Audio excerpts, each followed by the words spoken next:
सिर्फ फॉर्मूलाज हैं। फॉर्मूलाज क्या है?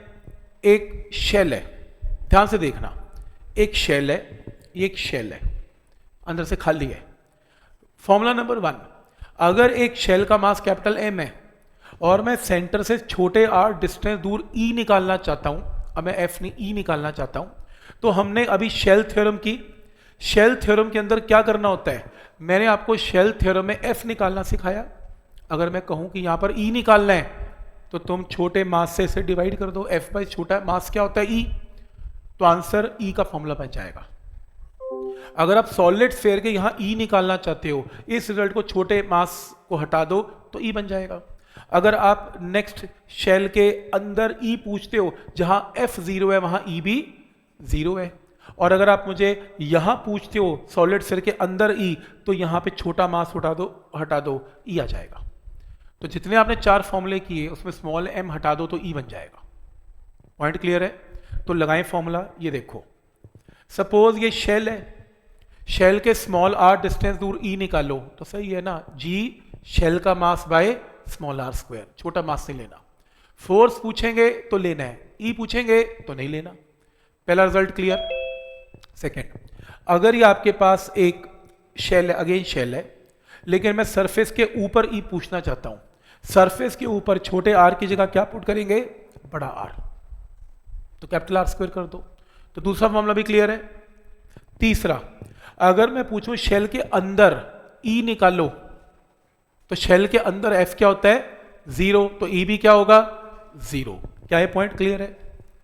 तो शेल के अंदर E एग्जिस्ट नहीं करता, तुम यहां लो, जहां मर्जी लो, E एग्जिस्ट नहीं करेगा। शेल के बाहर E जो है वो inversely proportional to small r square है। पेपर में ग्राफ आएगा, ये रहा ग्राफ, वो कहेगा एक शेल का E का ग्राफ प्लॉट करके दो और करेक्ट ऑप्शन मार्क करो, ये ग्राफ पक्का आएगा। CBSE में भी आता है और कंपटीशन में भी आता है। ये सेंटर है, बना लो, सेंटर है स्फीयर का सेंटर, स्फीयर के सेंटर, और ये सरफेस है, सरफेस पे छोटा r किसके इक्वल होता है? बड़ा R। तो अगर आपका छोटा r कैपिटल R से कम है तो आप इनसाइड है शेल के इनसाइड E क्या होता है?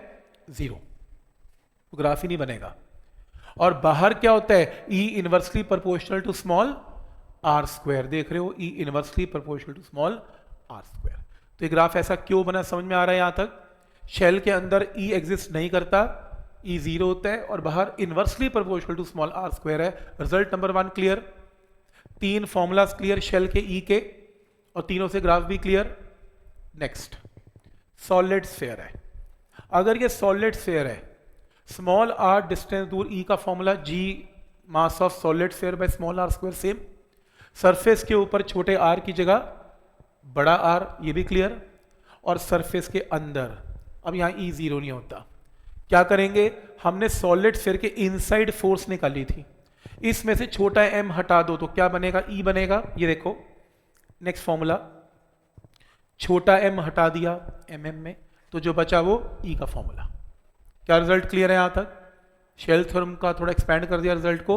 तो सॉलिड स्फीयर के बाहर E inversely proportional to r square, solid sphere के inside E directly proportional to small r। देख रहे हो, छोटे r को देखना है, कैपिटल R तो कांस्टेंट है, तो E directly proportional to small r। Question आएगा ग्राफ प्लॉट करो E का।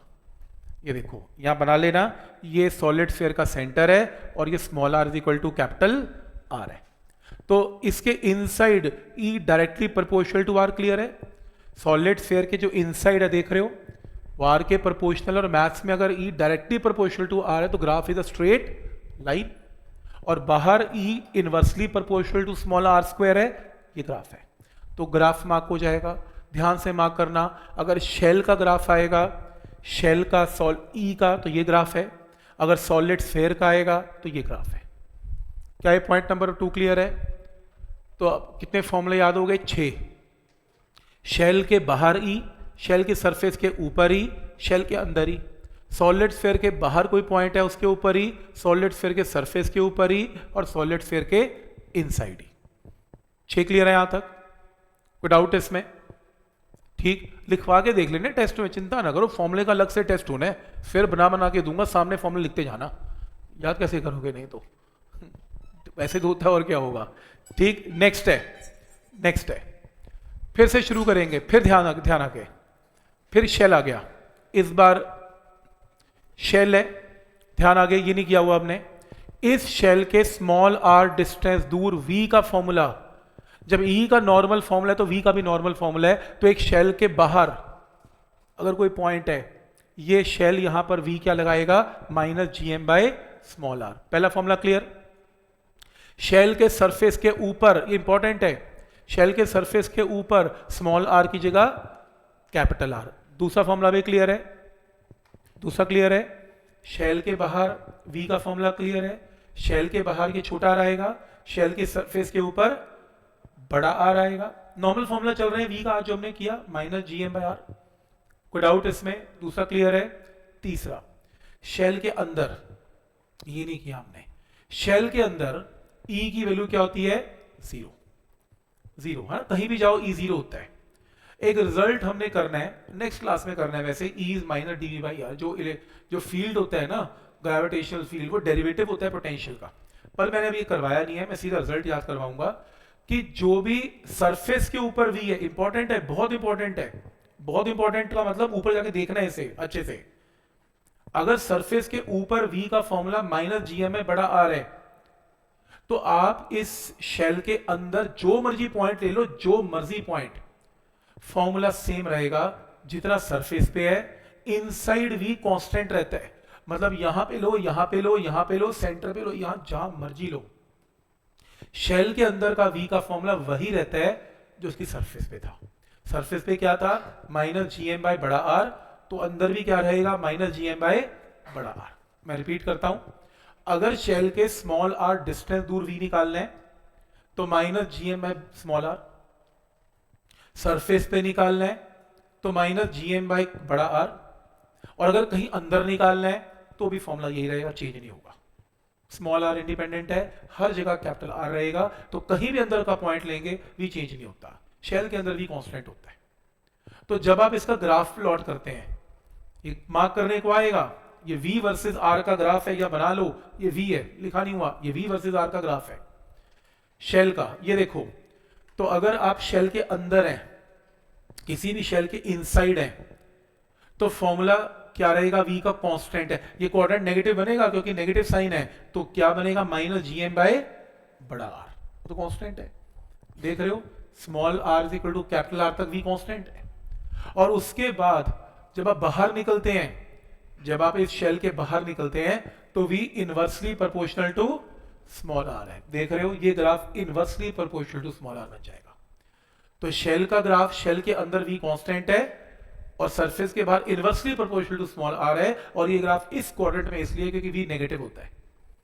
तो शेल के v के ग्राफ्स क्लियर हैं, शेल के v के 3 फॉर्मूलाज क्लियर हैं, और लास्ट रिजल्ट आज के लेक्चर का, solid sphere. Rule number 1, solid sphere के स्मॉल r डिस्टेंस दूर v का शेल वाला फॉर्मूला है -gm/r। सरफेस के ऊपर शेल वाला प्रॉब्लम सेम आंसर है, -gm/r, सेम। सरफेस के अंदर ये मर्जी आपकी, +2 में इसका प्रूफ है, बहुत बड़ा प्रूफ है, +1 में नहीं करवा पाऊंगा, बहुत लंबी स्टोरी है इसके प्रूफ के लिए, नॉट रिकमेंडेड कि ये +1 में करें। देखना है कहीं जरूरत पड़ जाए तो याद कर लें, अदरवाइज v इनसाइड इसके इक्वल है।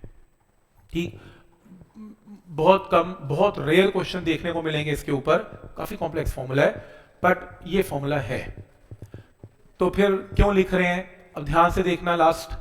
अगर कोई ये पूछे कि मुझे v सरफेस अंदर स्मॉल r डिस्टेंस पे निकालना है और पॉइंट अंदर लाई करता है, तो ये बड़ा सा फॉर्मूला है, वो ये नहीं पूछेगा, चिंता ना करो।